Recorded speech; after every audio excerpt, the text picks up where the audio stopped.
My name is Iryna Trunova, and I'm fourth-year student at the Donbas National Academy of Civil Engineering and Architecture, Faculty of Construction and Urban Planning. Today, I'd like to present my conceptual design for a public center located in the city of Kramatorsk.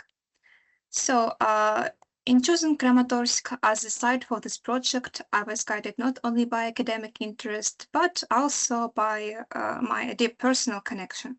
This is my hometown. It's a small city located in eastern Ukraine. Currently, the situation in the city remains difficult. It's situated around 2,030 kilometers from the nearest border with the aggressor country. Therefore, the restoration and provision of a safe and comfortable environment for these residents is the project's primary task. The goal is to create a space that will contribute to the city's revival and provide its inhabitants with the necessary conditions for psychological and social rehabilitation in the future. And to better understand the context, let's take a closer look at the site and its location within the city. The site is located in the Damansky microdistrict at the intersection of important urban transport roads. Its corner location offers excellent transport accessibility. The plot is spacious and has strong potential for new development. The image shows the main roads network, including the general street layout, here it is, and the major roads connection to the project site. A well-developed public transport network runs near the site. This means residents and visitors can easily reach the community center using minibuses and trolleybuses that travel along the nearby main roads. It ensures accessibility and high attendance for people of all ages. But there is a noticeable lack of green spaces on and around the site. The part of Green Square is underdeveloped and need of landscaping.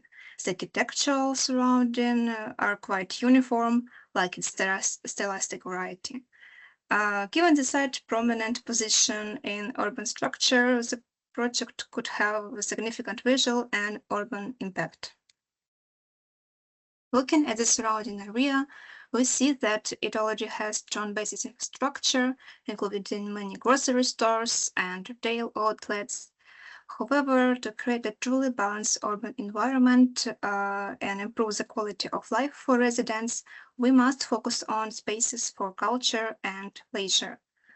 From this analysis, we can highlight several challenges of the site, for instance, lack of culture spaces, youth migration, lack of recreation, community spaces, lack of greenery. And now I'd like to share my proposal for transforming the area. This is clearly the addition of functional zones that we lack. For example, greening, social integration, harmonious link, create urban activity center, and psychological support. You can see some of the first sketches and thoughts about how this place might look in the future. The main idea is behind this public center project is to naturally extend the existing boulevard visually and functionally. The curved shape of the building continues the linear flow of the boulevard and transforms it into a three-dimensional space. The concept focuses on a continuous pedestrian flow. Green zones from the boulevard extend into the site, forming paths and recreation spaces around and throughout building, with a central courtyard symbolizing unity. The design integrates greenery on both ground and roof levels, creating a strong connection to nature and extra public areas. Existing paths became the basis for the new planning. These natural roads connect homes to public transport and services, making the design intuitive and comfortable. One of the images we see how the strongest point from the thought impact the central building. The upper right illustration also indicates that the area is comfortable for outdoors walks. The analysis shows that the public center will feel comfortable and integrate well with the surrounding city environment. I also analyzed sunlight exposure, the layout, and forms the public center were carefully planned to avoid blocking sunlight for the surrounding residential building. Here we can see it. Overall, both studies confirm that the design and location will create a pleasant and friendly environment around the public center. And now let's move on to planning.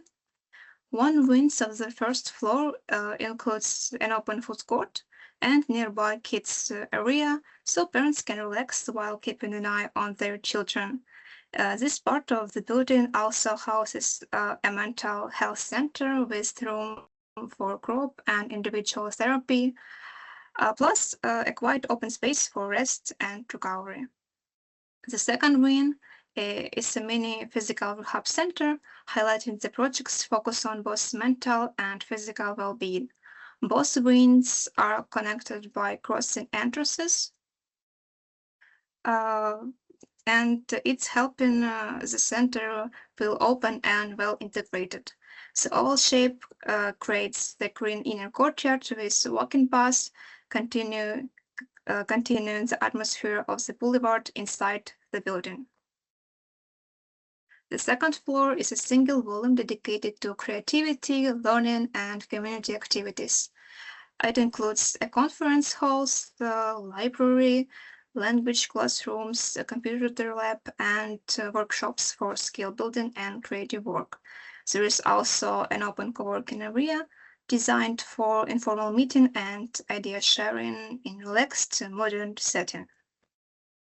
The third floor features a spacious, multifunctional public hall designed for various community events, including gathering and film screening. The space is complemented by an open exhibition gallery. From the third floor, there is also direct access to the green roof, expanding the center's functionality and providing additional recreation zones. There is also a greenhouse area filled with plants, offering a connection to nature and sense of calm. We also see a cross-section of this building. Here is our accessible rooftop with access to it. In the underground floor is planned for car park and bomb shelter. Integrating the accessible rooftop into the hill allows the building to organically blend with the surrounding landscape. This also balances the contrast between the center and existing residential building. Thanks to this solution, the building maintains its visual appeal while harmoniously fitting into the overall architectural context. The facades' vertical wooden elements establish a consistent rhythm. This is crucial for the building's perception. On its circle form, the rhythm highlights both its volume and sense of movement. The facade looks dynamic but orderly. An open work panel covers the lift lobbies and features traditional Ukrainian patterns. It adds variety to the facades, catches the eye, and gives the building a unique character. Now you're looking at the visualization of the courtyard space of the building center, the greening of the entrances area from the boulevard side. This is intended for protection against strong wind gusts. In addition, the water features will contribute to lowering high temperatures during the summer period. The next image presents a conceptual interior design solution for an open co-working zone. The interior adopts the idea of wooden elements and also complements it with natural textures and soft forms, creating atmosphere for productive work. Here you can see one of the key approaches to the center from the boulevard side. The paths go around hill and bulletin, emphasizing the object's form. In the next visualization, you can see one of the winter uses of this landscape, the idea of integrating these hills into children's snow skating. This means the area can be actively used year-round. both in summer and winter. The last image shows a part of the boulevard together with our public center. This demonstrates how they interact, creating a single, attractive space in the city that can become a new favorite place for people. And finally, I want to thank you for the chance to be part of this project. It helped me good experience, helped me grow, and improved my knowledge. I really enjoyed working on it. Thank you for your attention. Good afternoon, dear colleagues and listeners. Today we're going to present you our project, the topic of which is solving the problem of socialization in wartime. Our name are Oleksii and Evheniya. We are third-year students of the Kharkiv State Academy of Design and Arts, Department of Architecture. Our project is about the new realities in which our hometown of Kharkiv has found itself. Due to the proximity to the border with Russia, new problems have arisen, some of which we have considered and solved. The history of our city's development stretches back to the mid-17th century, when the fortress was founded. At the end of the 19th century, the city became an educational and industrial center. In the 20th century, the city was saturated with constructivism and industrial architecture due to the increase in population and factories. Before the full-scale invasion, Kharkiv was the second largest city in Ukraine, a major educational and cultural center. With dozens of universities, hundreds of thousands of students, art spaces, concert and street life. It was a city of movement, meeting and youth energy. Since the first days of the full-scale war, Kharkiv has been one of the most shelled cities in Ukraine. The city faces daily attack, including missile strikes and Shahed drones. People live with constant sirens and only 60 to 90 seconds to reach shelter. The subway has become both a shelter and a space for survival. Since the outbreak of the war, the city has been regularly shelled by Russia with various types of weapons. Here is a graphic of the types and numbers of times different weapons were used in the city. It also shows the problem of evacuation, because people have about a minute to get to a shelter. The population of Kharkiv before the war was more than 1 million. Immediately after the invasion, many people left and 7 times less remained. But by the end of 2022, the situation began to recover, and now the situation has almost been restored. Most Kharkiv residents stay in the city and want to help the army, communicate with other people in safe places, educate their children, and help rebuild the city as soon as possible. Now Kharkiv residents gather in relatively safe places to relieve stress and communicate with people. These are places like shopping centers, which are large and located throughout the city. The most popular parks are the Central Park and Sargent Yar. These are also cultural and art institution galleries, and the most popular is the Yermilov Center. These are the places where people spend their free time, where they get together, where they meet.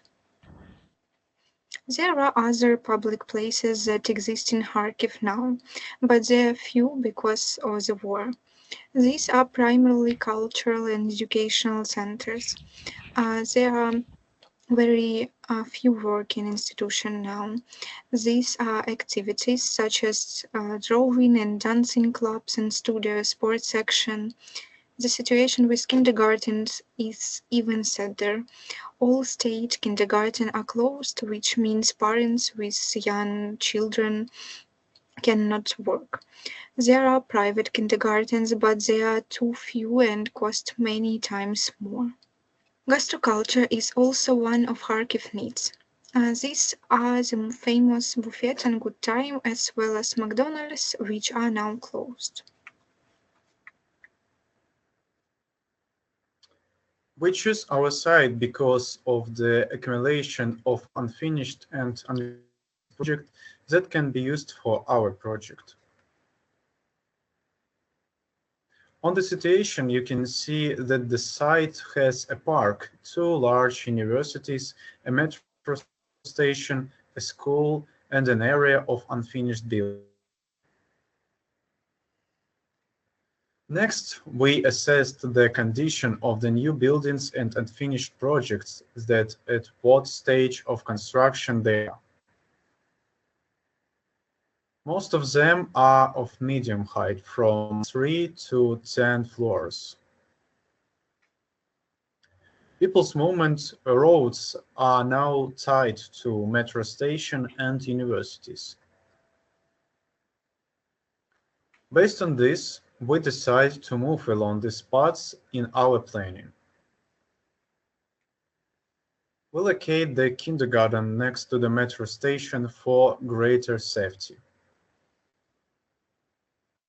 We also made functional zoning of buildings for further development of the area. The general plan shows that we decided to connect the kindergarten and the social hub with artificial river. It starts near the hub, passes through it, and goes down to the kindergarten. The river was buried in the terrain to reduce noise and increase people's safety. The following are the references that gave us ideas for the project. Next, about kindergarten. The kindergarten is a new building in our project, unlike the hub. The main idea is to create a safe space for children so that they can socialize in a safe environment. We also chose a location near the subway to connect the kindergarten with it, creating a safe evacuation route. The building is buried underground, with one floor completely and the other only partially. This creates a ground and an underground floor. There is also a roof, a green structure that resembles a hill, blending into the landscape. Functional zoning includes two types of group for children and common spaces such as kitchen, common rooms, waiting areas, and safe spaces. The group are designed for 15 children, and the kindergarten has a total capacity of 90 children. The shape of the building is designed to make it as safe as possible. All rooms have access to a corridor in the center of the building, where there is a staircase that can be used to quickly go down. The groups include an entrance area, a study area, a dining room, washrooms, and sleeping rooms. The first and second types are distinguished by the existence of sleeping rooms. But those groups that don't have them can go downstairs where separate bedrooms are located. The main difference between the underground floor is its connection to the subway.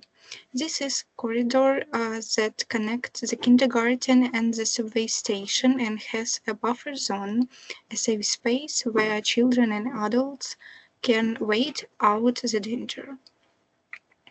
This section view shows the degree of safety. The ground floor is partially safe because it is still above ground and has windows. The ground floor is completely safe and connected to the same safe subway. The floors are connected by a central part, a staircase that is protected on two floors.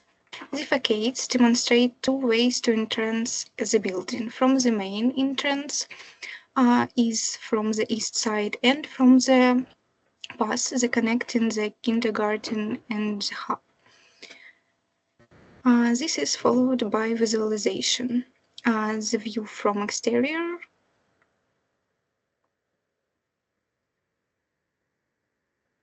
and interior view. The hub consists of two buildings connected by a bridge. The smaller building is partially occupied by the hub. The largest one is occupied by activities and vertical gardens. On the ground floor, you can see the river flowing through the buildings and the zoning of the two towers. On the first and second floors, you can see the changes in the layout and the additional of new spaces and new functionals. This is the first floor, and this is the second floor. Since the buildings have a large untouched vertical area, we decided to create vertical gardens on them. The same applies to the roofs, which are green and potentially used for solar panels to make the buildings energy independent in case of power outages. On the section and facades, you can see the changes in shape and proportion of two buildings. For the panel presentation, we have prepared visualizations of these towers and the river that connect them to the kindergarten. This is the view of the East Tower. This is the view of the West Tower. This is the other view of the West Tower. This is a bridge between the towers and kindergartens near the river. This is view of kindergartens near the river.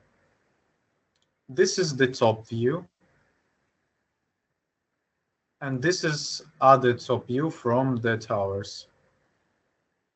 This is the end visualization. It's a top view with a kindergarten and the river ends. Thank you for your attention.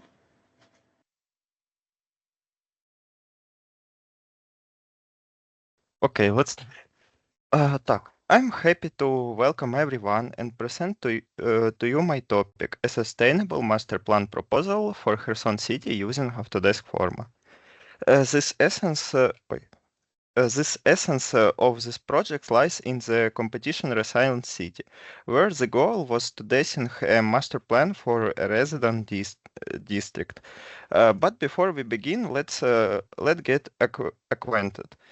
My name is Artur Bondarenko. I'm third-year architecture student at Zaporizhzhia Polytechnic, currently living in Zaporizhzhia. Before war, I occasionally lived in Kherson region, so this is an important project for me personally.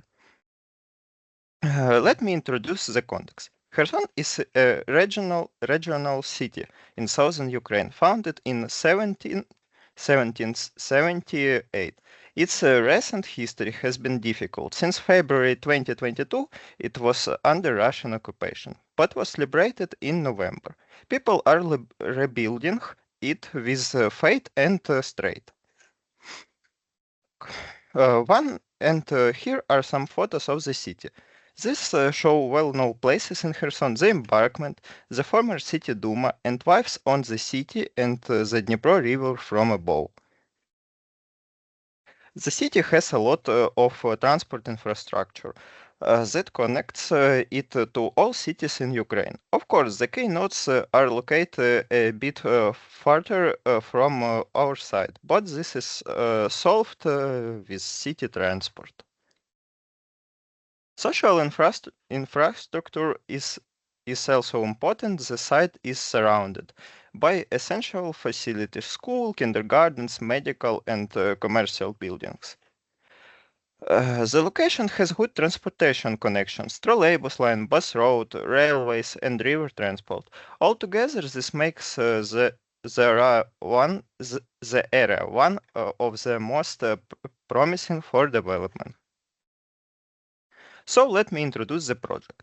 That formed the basis of my proposal, which contains the ideas implemented in the first site and extends them into the second. Resilient City is a competition whose goal was to design a residential district in Kherson. Let's take a closer look.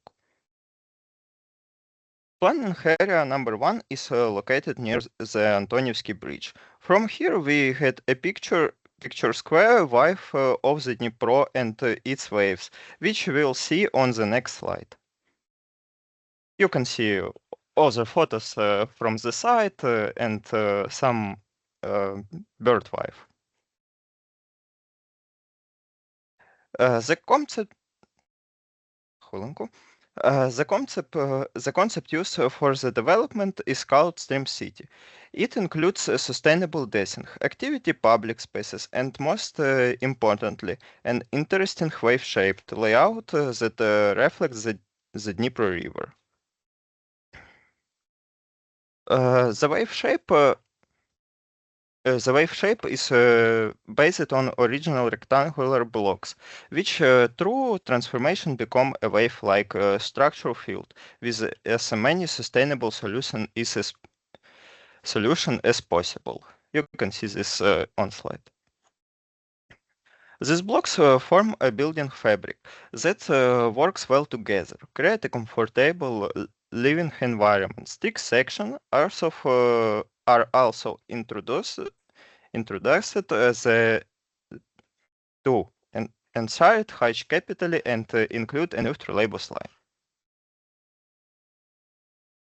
The area includes large public object accessible to everyone. Easy access by private car, trolleybus, bicycle, or on foot gives people options for different routes depending on their needs. Combining all these factors, we receive a structured master plan, which from the very beginning was designed with an extensions to the neighboring industrial area and a large park promenade along the site. But before starting work on the site and its detailed, it was decided to conduct additional analysis of the existing development in the city to identify a working solution and avoid those that have failed over time. So I selected 3 sites of different topologies for analysis in Autodesk Forma. By analyzing the development program to exact data for each site, we identified the main positive and negative aspects. The same principle was used for the next studies. Among the positive, we found a central location of schools and kindergartens creates pedestrian-friendly, car-friendly, human-centered spaces. Layout provides separation of public and semi-private spaces, balanced mix of residential and commercial spaces, pedestrian promenade. And among the negatives, like dominance of housing without little balance of job or recreation, chaotic internal layout within blocks. Regarding directing sunlight, it was important to study how trees affect the analysis, and some results were really surprising. So in conclusion, we got both positive things and negative aspects, like positive building height ensure directed sunlight access to courtyards and facades. Lack of surrounding high-rise blocks enables open sun access. Natural shading from trees creates a comfortable environment. Trees shield facades and spaces from overheating in summer. Deciduous greenery allows sunlight during winter. And negative, buildings shade each other due to high density. Chaotic internal layout within blocks. Chaotic layout leads to poorly sunlit corners. Daylight potential analysis confirmed some of the results from the sun hour study. positive, like building height provide good daily light for facades, especially upper floors, and trees soften lighting contracts and improve visual comfort. And negative, complete lack of daylight in enclosed areas. Trees reduce daylight access to lower levels, and trees too close to facades blocks natural light. Wind is perhaps the most interesting part because it affects the microclimate too. Based on this analysis, the development can be adjusted immediately.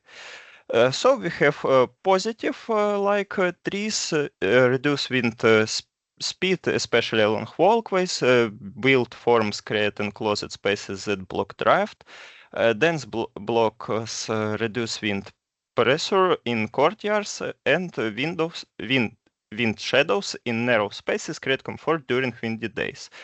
And negative, like narrow passages accelerate window flows, disordered layouts obstructs natural airflow. Wind tunnels can form in passages where there are no trees to reduce airflow. Aspects that combined into a microclimate analysis. The microclimate analysis shows that this is not an extreme place, but trees and sunlight still play an important role. In conclusion, we receive such positive features as dense development creates a closer courtyard with stable microclimates. Layout provides separation of public and semi-private space, trees lower air and surface temperature in summer, greenery improves thermal regulation, and negative, lack of green linear activity zones leads to overheating, hard surface without shade heat up excessively in summer. Irregular development leads to microclimate imbalance. So finally, we can talk about the site we gathered for. The goal of this work is using Autodesk Forma to present a concept for sustainable and resilient residential district through the transformation of a former industrial site in the context of post-war recovery. As I already mentioned, this site is adjusted to the competition site. It is fully occupied by industrial building, which we can see on the next slide. So here I'll one second. So here are all the more or less permanent structure on the site. Three of them have interesting form and will be kept in the project, but more on them later. We can also see photos from different angles of our site, where it's clear that most buildings are abandoned and not in use. Since this part of district should connect area number 1 with the central part of city, we need to create a grid that like them actively. This was done by following the main streets and the saturation the district with different functions. With the idea that this district should be the most diverse structure, we received this radial development, full of different building types, forms, and functions. All of this is based on the previous analysis and the computational project, which we will mention again. Since this is a multifunctional resident district, not only housing, we had this set of functionals where residential is the core and other including like commercial, educational, office, public, and parking and industrial. as both construction and design happen in stages. I divided our territory into 4 conditional sites so that we could examine each in details. Every part has its own interesting development charter. Each site was analyzed for sunlight, daylight, wind, and microclimate. For each typology, residential, administrative, tourist, and industrial, sustainable references were chosen. So the first site consists of the same wave-shaped housing as before. This solution is more unified. The analysis showed that these blocks work very well, and all we need to add were new anchor points, such as an office block and a hotel. Let's look at some references for this part of district. The second side is more administrative and creative. Preserved buildings are reconstructed into places like the district administration, library, and an art gallery. A small tourist hub is placed along the riverside. The residential buildings are terraced towards the water with many angles and shapes, inspired by water reflection. The analysis confirms this is a very comfortable layout. And here are references for terraced buildings and reuse of industrial structure. The third area has a few islands of different development. Some refer to area number 1, while others are more independent, like Line Skyscraper. Originally, it was supposed to be a simple snake, but with architectural work and Forma modeling, we reached an unique, expressive solution. This area includes a small marina and a large public space. There is also a small office block. And here are references that inspired this part of the design. The most interesting site is the fourth, the industrial park.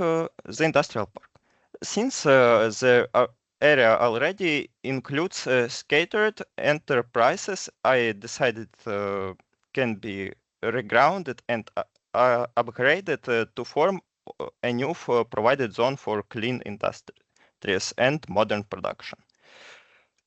And here are the references that inspired this idea. Finally, I'd like to mention that the promenade parks runs through the entire site. It starts near the Antonievsky Bridge and ends at an abandoned railways area. In life, railways often divided cities, so this park reunited them.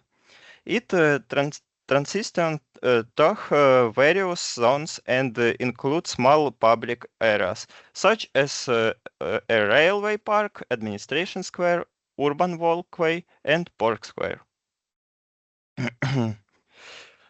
Even the industrial park includes greenery to reduce noise and provide visual comfort.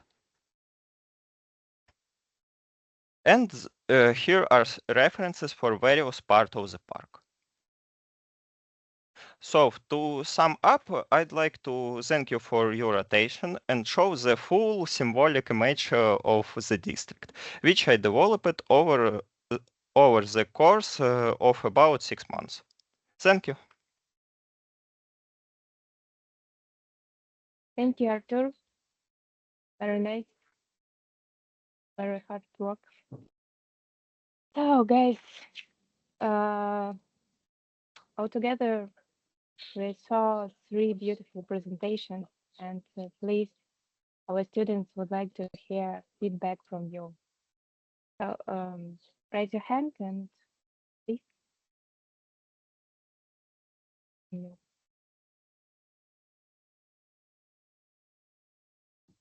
Yeah, and Yuri. Well, congratulations to all of the students and all of the presentations. This isn't really the time to get into specific details, though there's some very interesting ones that if we had more time, it would be well worth looking at. one thing that stood out for me was that all of the presentations, the narratives, were both orally and graphically strong. They were consistent. There were no real questions about what do you mean by this or where is this or anything like that. That was my feeling. I mean, granted, having been involved in the project over the last few weeks, I had some insight into it, but it was very reassuring to see all of the students putting all of the pieces together in a coherent story. So congratulations for that. I'll leave it at that. I think you've taken on, the students have taken on, challenges. I think Iryna, you had the circle. Is that right? Circles are Yeah, right. challenging to deal with, so maybe that's something that you discovered as you went along. Kindergartens, I think if safety is a primary issue, then that safety has to be, that sort of perspective or approach has to be applied to every aspect of the project then. So for example, when you have the central core and it's the safe place, in your cross-section, you might want to take a look at what makes that core safe at the roof level.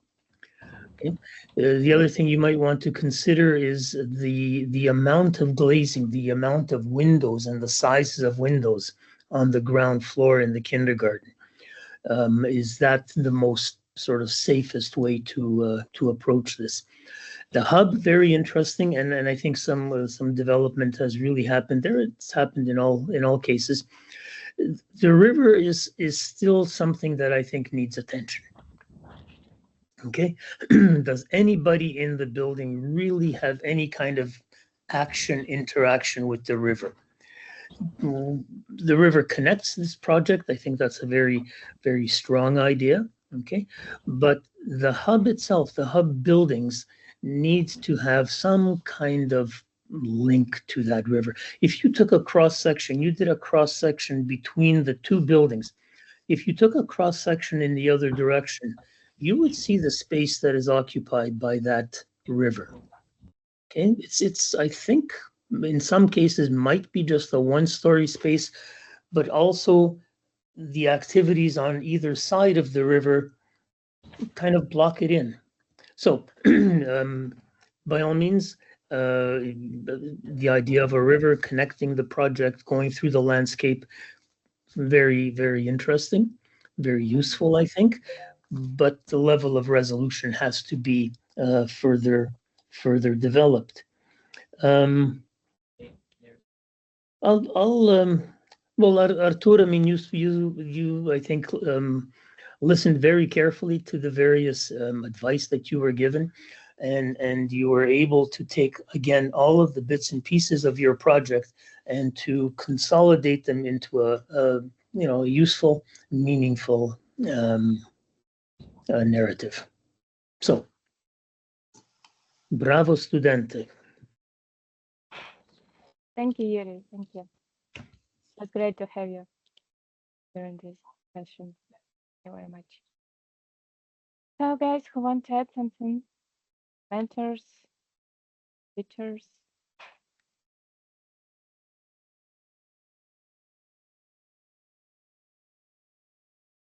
Walter Bashko, please. Can you hear me? Yes, yes. Okay, good. So first of all, the presentations were all very good. I'm always impressed at how good everyone's English is. Я дуже колічу по українському, а ви дуже гарно говорите по англійському, то це дуже файно. The three projects all had their own strengths and weaknesses. Iryna's was very interesting from the point of view that she took a oppositional position with regards to the urban form. She decided to become anti-contextual which I think was very interesting in the way she located her circular form in what is obviously a very rectilinear and scattered landscape. I would have encouraged her to maybe break the pattern a little bit more.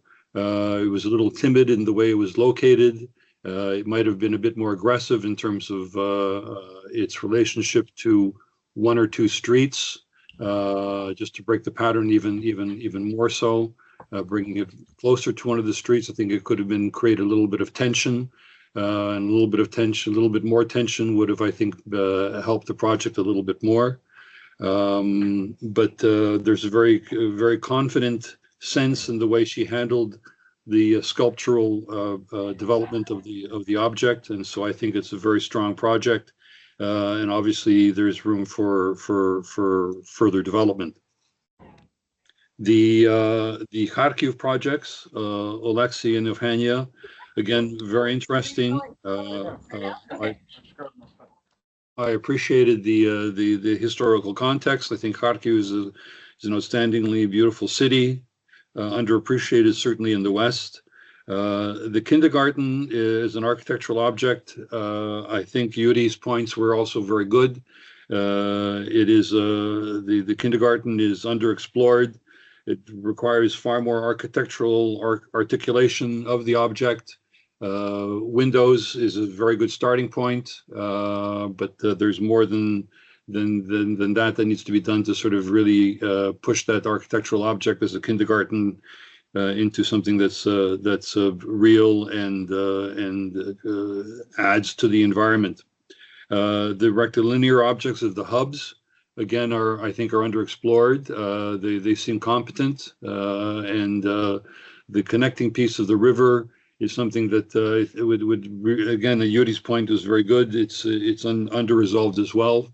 It could be a source of collect litter and refuse. So how that gets articulated so that it becomes a strong positive piece in the environment and not simply a source for neglect would require a lot of attention. Artur, a very and maybe overly ambitious scope.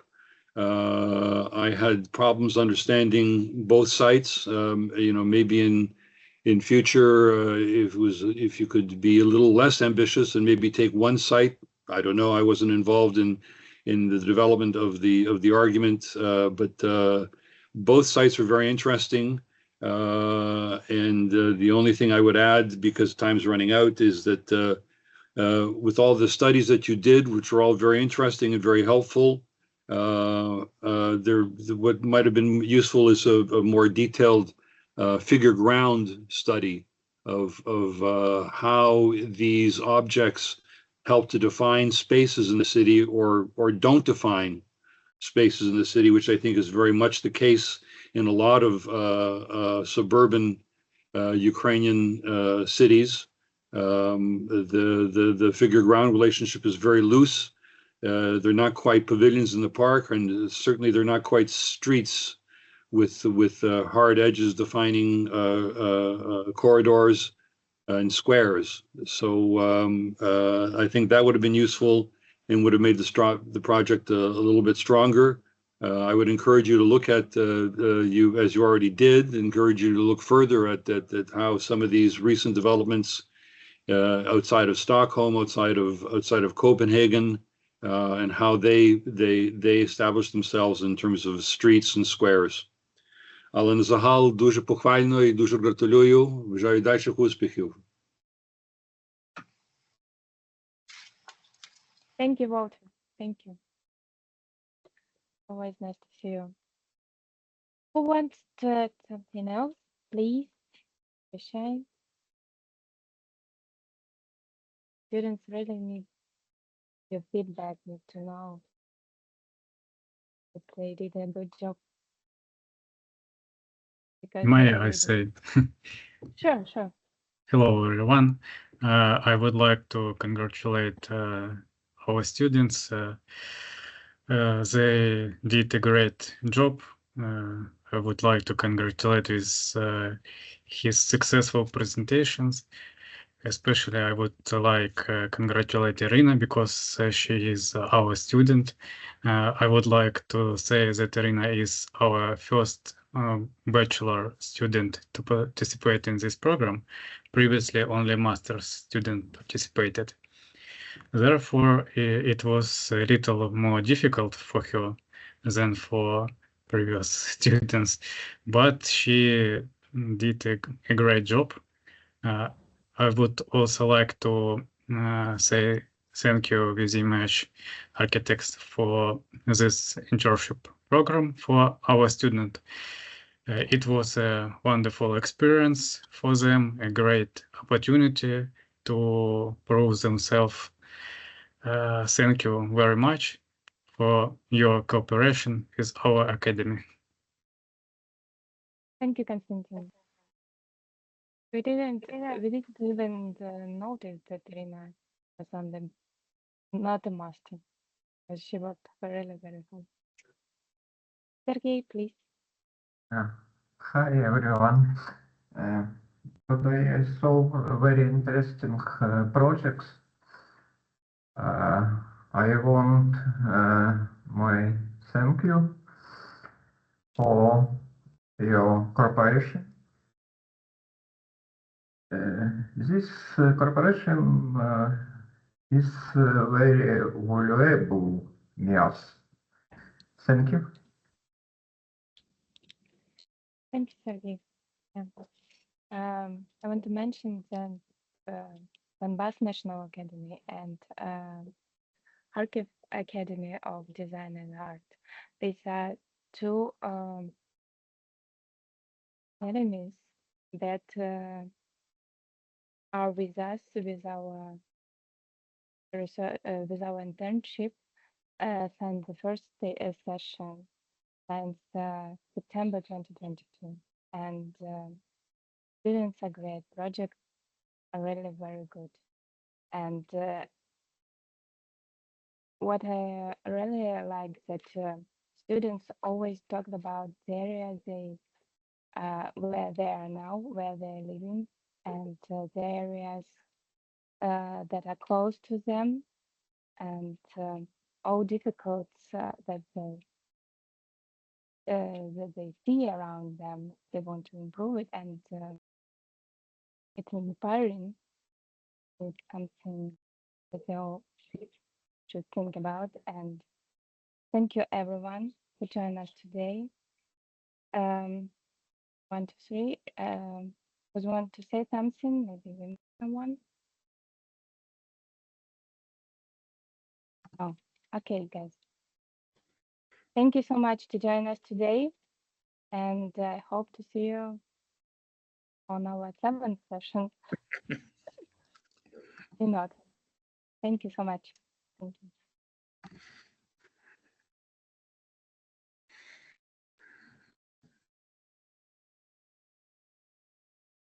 Artur, do you want to say something? Okay. I want to say thank you for all, and I'm happy to work this job and helping with them. Thank you. Thank you, Artur. Thank you. See you. Bye-bye. Have a nice day. Have a nice day. Bye. Thank you. Goodbye.